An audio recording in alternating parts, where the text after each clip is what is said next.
इशारत हुसैन सल्लमहू को वो आ जाए और हजरत के हाथों से गिरफ्तारबंदी होगी। हाँ, मौलाना मौलाना फरीदुद्दीन साहब, मौलाना गुलाम फरीद साहब, मौलाना उमर बिन खत्ताब के मोहतमीम सूफी मोहम्मद हुसैन सूफी साहब, हाफिज शरीफ साहब, आप सब अपने बाबरकत हाथ लगाएंगे।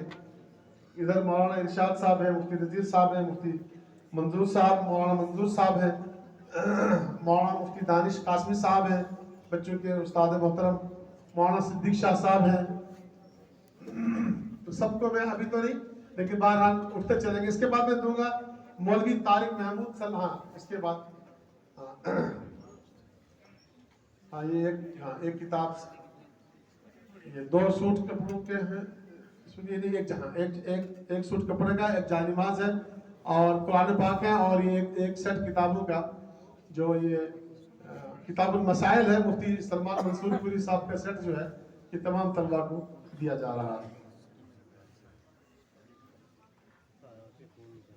इसके बाद मौलवी तारिक महमूद सल्लल्लाहु वो आ जाए।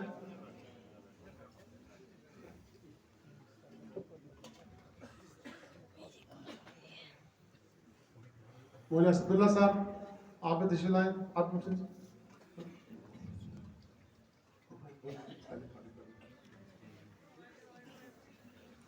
हाफिज़ुल्लाह